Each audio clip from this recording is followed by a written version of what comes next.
Hello, my name is Faiz Khan. आज हम 12th standard की फर्स्ट बुक फ्लैमिंगो का सेकंड चैप्टर लॉस्ट स्प्रिंग का second part I want to drive a car को discuss करेंगे।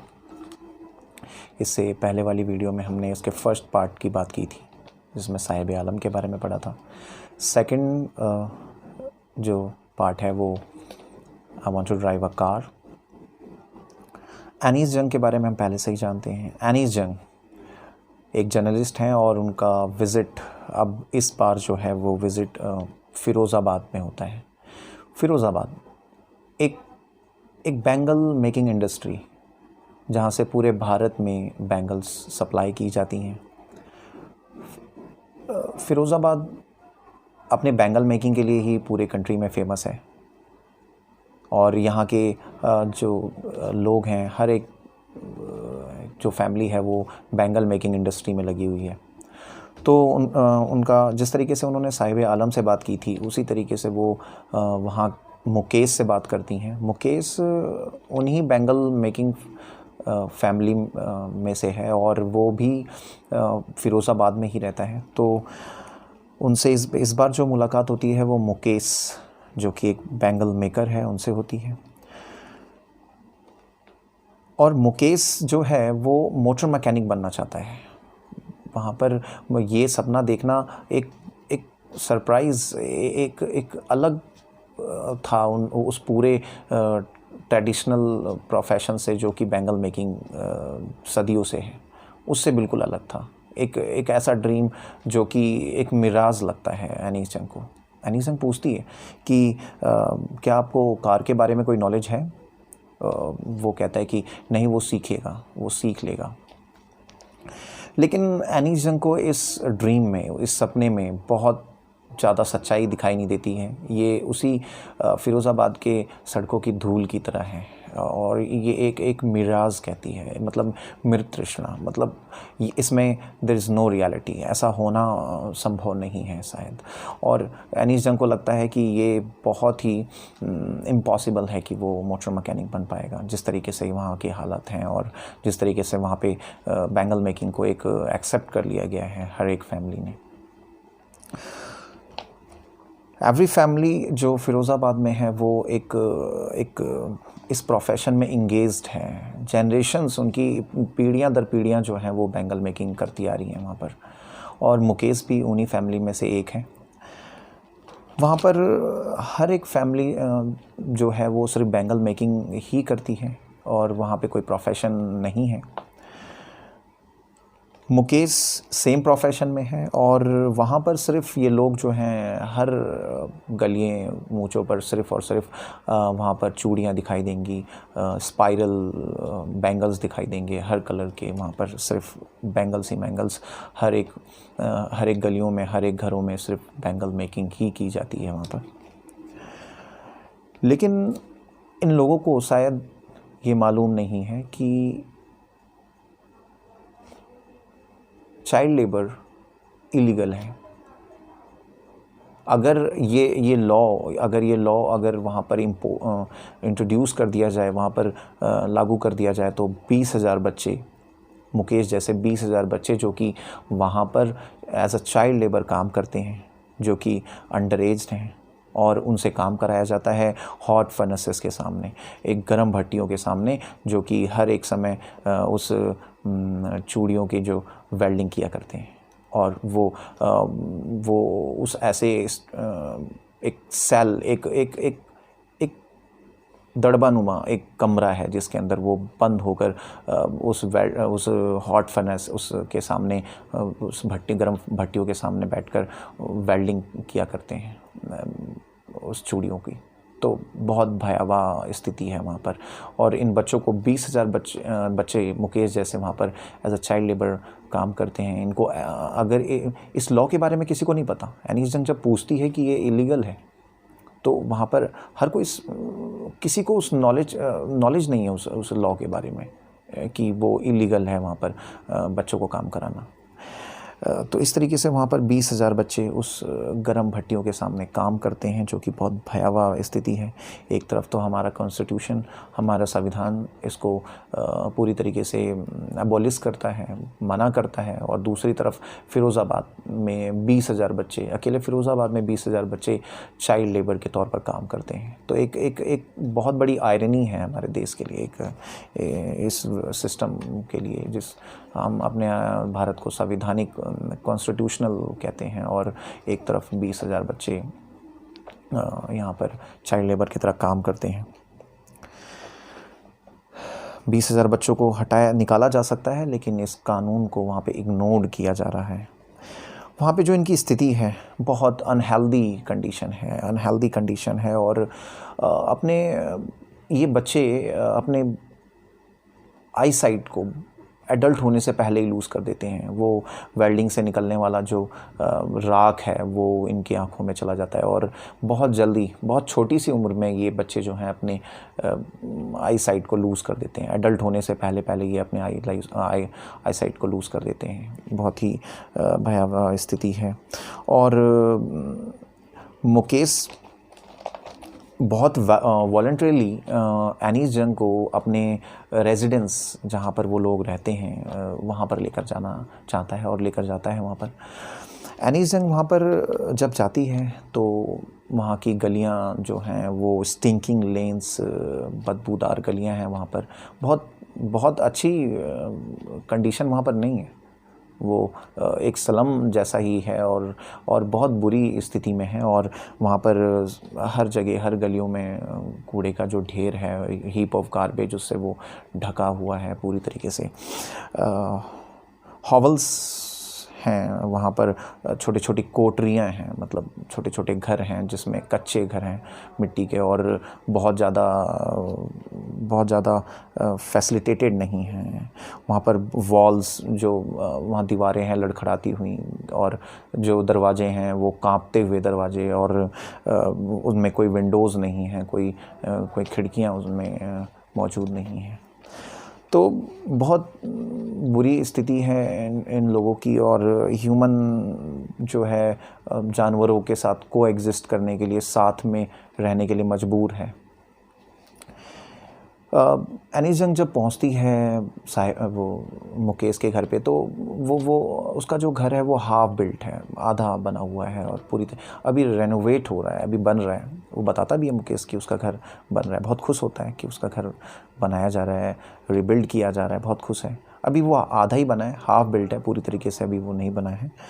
और जैसे ही एनीस जंग एंटर करती है, एक लेडी जो कि मुकेश की भाभी है, वो चूल्हा, एक साइड में एक चूल्हा है उसको जला रही है, स्टोव को जला रही है, और उस चूल्हे में वो कुछ पालक को उबाल रही है, बना रही है, और कुछ कटी हुई सब्जियां बगल में रखी हुई हैं जो वो बनाने वाली हैं। अच्छा, उस पे बहुत यंग है वो, बहुत बड़ी नहीं है, बहुत ज़्यादा वो एजड नहीं है, लेकिन एक छोटी सी उम्र में उस पर जो है बहुत सारे रिस्पॉन्सिबिलिटीज़ दे दी गई हैं। और वो लेडी जो है वो मुकेश के फादर और मुकेश के भाई, तीनों की रिस्पॉन्सिबिलिटी जो है वो टेक ओवर करती है।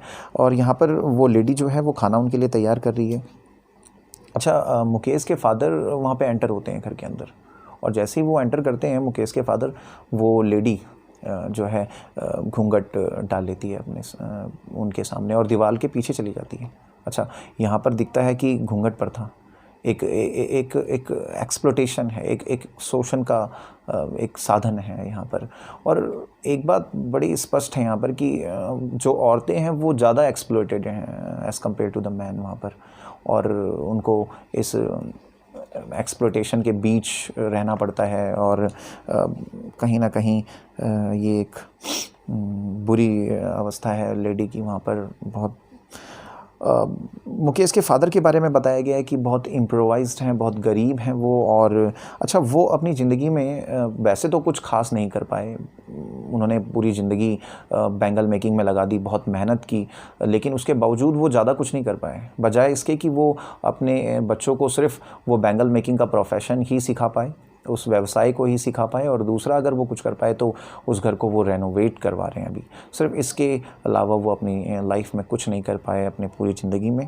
पहले वो टेलर रहे, फिर बैंगल मेकिंग की उन्होंने, और फिर भी इसके बावजूद वो कुछ खास नहीं कर पाए।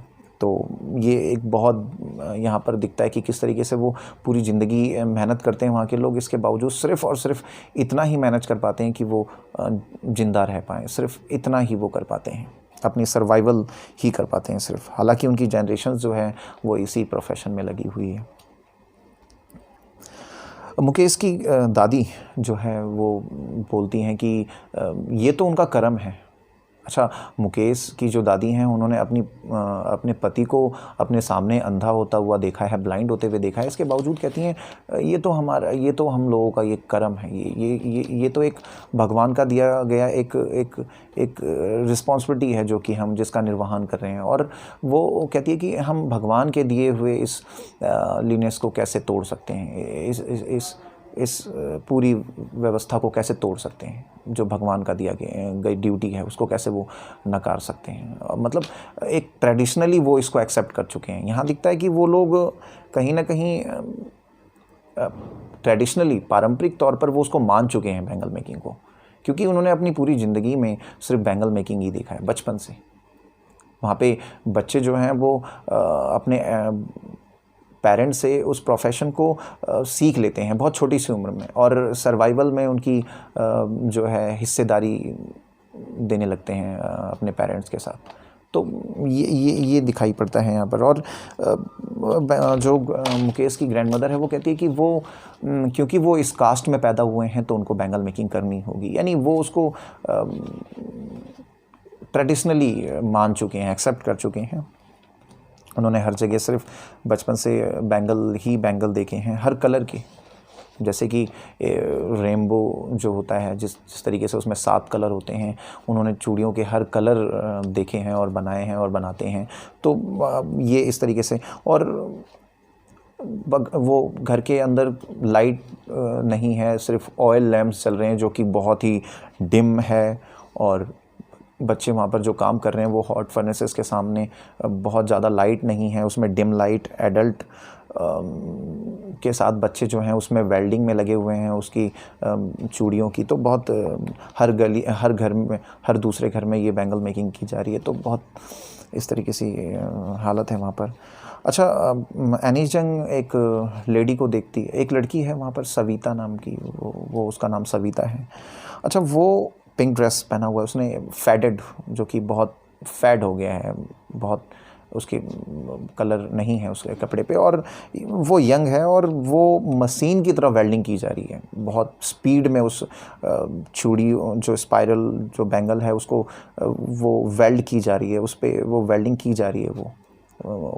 और उसको एनीस जंग बहुत सरप्राइज़ होती है उस लड़की को देखकर, कि उस लड़की को मालूम भी नहीं है कि वो जो चूड़ियाँ वो बना रही है वो कितना महत्व रखती हैं इंडियन वेडिंग में, भारतीय संस्कृति में वो चूड़ियाँ कितना महत्व रखती हैं, इंडियन कल्चर में उस बैंगल्स को कितना पवित्र ऑस्पिशियस माना जाता है। उस सविता को मालूम भी नहीं है, वो मशीन की तरह वो बनाई जा रही है, उसको वेल्डिंग की जा रही है।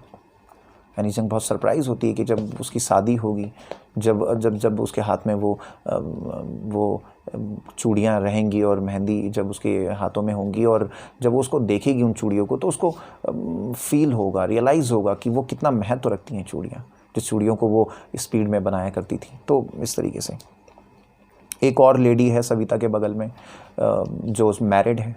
अच्छा, वो ये कहती है कि वो तो मैरिड है, और वो कहती है कि उसको तो एक टाइम का खाना भी नहीं अच्छे से मिलता। तो ये दिखाता है कि उसको शादी के बाद उस लेडी को कुछ खास नहीं मिला, सिर्फ और सिर्फ एक्सप्लॉयटेशन, शोषण सिर्फ यही मिला है अपनी ज़िंदगी में। अच्छा, यहाँ के लोगों के लिए घर बना लेना एक अचीवमेंट से कम नहीं है। अगर उन्होंने अपना एक घर बना लिया तो वो एक उपलब्धि से कम नहीं है इन लोगों के लिए। और यहाँ की हर फैमिली का ये रोना, ये विलाप है, कोई एक सिंगल फैमिली का ऐसा नहीं है। हर फैमिली यहाँ पर इसी तरीके से एक्सप्लॉइटेड। वहाँ पर हर एक फैमिली का यही विलाप है, पैसे की कमी, पर्याप्त खाना भोजन नहीं है, किसी तरीके की फैसिलिटी नहीं है, एजुकेशन नहीं है, कोई सिर्फ़ और सिर्फ वो अपनी ज़िंदगी में अगर कुछ कर पाएँ तो सिर्फ अगर किसी ने घर बना लिया वहाँ पर अपना उसको रेनोवेट करवा लिया तो वो अचीवमेंट से कम नहीं है, और कुछ खास नहीं कर पाए अपनी ज़िंदगी में। कोई बहुत ज़्यादा बदलाव आया नहीं है इनकी ज़िंदगी में। उनकी पीढ़ियाँ दर पीढ़ियाँ उस काम को कर रही हैं, लेकिन कोई ज़्यादा बदलाव आया नहीं है। वो मेहनत करते हैं, लेकिन उसका कोई जो एक होता है कि कुछ समय बाद उनकी हालत सुधर जाएगी, ऐसा कुछ नहीं हो पाया उनकी ज़िंदगी में। अच्छा, एनीस जंग एक रिपोर्टर है और एक एडवाइस देती है कि वो लोग अपने आप को संगठित क्यों नहीं करते, ऑर्गेनाइज़ क्यों नहीं करते अपने आप को, उनके अंदर कोई लीडर क्यों नहीं है उनका कोई। तो वहाँ के लोग जो हैं वो बोलते हैं कि जब भी ऐसा किया गया है या करते हैं तो पुलिस उनको मारती है या ड्रैग करके घसीट कर उनको जेल में डाल देती है, ये एलिगेशन लगा के कुछ इलीगल कर दिया है उन्होंने, ये उन पे दोषी ठहरा के उनको जेल में डाल देती है जब भी ऐसा उन्होंने कोशिश की है तो। और उनमें कोई उनके अंदर लीडरशिप की कमी है, कोई अच्छा लीडर नहीं है, तो इस वजह से। अच्छा, यहाँ के लोगों की सिर्फ जो बातें होती हैं वो इन्हीं 4 चीज़ों के आसपास इर्द गिर्द घूमती हैं: गरीबी, अपाथी, इग्नोरेंस, ग्रीड, लालच और इनजस्टिस, अन्याय। इन 4 चीज़ों के इर्द गिर्द उनकी बातें घूमती हैं। इन्होंने सिर्फ़ और सिर्फ अपनी ज़िंदगी में यही देखा है, इग्नोर्ड है, किसी ने उनको ध्यान नहीं दिया, कभी सरकार ने, कभी वहाँ के सिस्टम ने उन पे उनकी हालत को सुधारने की कोशिश नहीं की। इसका भी रीज़न है। अच्छा, वहाँ पर 2 तरीके की दुनिया दिखती है एनीस जंग को। एक वो दुनिया जो गरीबी में है, जो सालों से उसी गरीबी में जी रहे हैं, और एक वो दुनिया जो उनको एक्सप्लॉइट कर रही है, जिन्होंने उनको एक विसिशियस वेब में, एक दुष्चक्र में डाल दिया है। वो लोग जैसे साहूकार, मिडलमैन, आम लोग, और वहाँ की पुलिस, ब्यूरोक्रेट्स, वहाँ के राजनेता, पॉलिटिशियंस, इन लोगों ने एक चक्र बना दिया है उनको, जैसे कि वो उसमें से उनको निकलने नहीं देना चाहते हैं, क्योंकि सबको इससे फ़ायदा है, एक प्रॉफिट मिलता है हर एक वहाँ पे इंसान को, चाहे वो नेता हो, चाहे वो पुलिस हो, ब्यूरोक्रेट हो, हर इंसान को उससे फ़ायदा, बेनिफिट मिलता है। क्योंकि अगर वो सही दामों की मांग करेंगे तो वो उनकी प्रॉफिट जो है साहूकार की, वो कहीं ना कहीं कम हो जाएगी। तो ये बहुत बड़ा रीज़न है कि वो उनकी हालत जो है एक स्थिर बनी हुई है, स्टेबल बनी हुई है, कोई स्टेशनरी बनी हुई है, कोई बदलाव नहीं आ रहा है उनकी स्थिति में। बहुत भयावह स्थिति इसलिए कही गई है। और वहाँ के हर एक इंसान ने जो है इस प्रोफेशन को अपना लिया है, और किसी में हिम्मत नहीं है, एक इनिशिएट करने की जो हिम्मत है वो कहीं ना कहीं किल्ड हो चुकी है, मर चुकी है। कहीं ना कहीं वो इतनी हिम्मत उनमें नहीं बची कि वो कोई और प्रोफेशन को वहाँ पर एक्सेप्ट कर पाएँ या फिर स्टार्ट कर पाएँ, इतनी हिम्मत नहीं है उनके अंदर। गरीबी है, जितने पैसे उनके पास हैं उससे वो सिर्फ बैंगल मेकिंग ही कर सकते हैं। तो लेकिन मुकेश की आंखों में एक डिटर्मिनेशन दिखता है, एक दृढ़ निश्चय दिखता है, एक फॉर्मनेस दिखती है, एक वो पक्का है कि वो इस प्रोफेशन को एक्सेप्ट नहीं करने वाला। और एनीस जंग बहुत पॉजिटिव लास्ट में होती है कि मुकेश कम से कम किसी ने तो उस पूरे जो परंपरा जो चली आ रही है जिस तरीके से उसको तोड़ने की कोशिश की, और वो पूछती है उससे कि वो कैसे सीखे, वो कैसे, वहाँ पे गराज तो है ही नहीं। तो वो कहता है कि वो वॉक करके, वो पैदल जाएगा और सीखेगा। अच्छा, यहाँ पर एक बात और इम्पॉर्टेंट है कि एनीस जंग कंफर्म करना चाहती है कि कहीं वो उसके इस ड्रीम में कोई हॉलोनेस तो नहीं है, कहीं ये सिर्फ खोखला सपना तो नहीं है। तो वो कहती है कि क्या तुम एरोप्लेन भी चलाना चाहते हो, उड़ाना चाहते हो?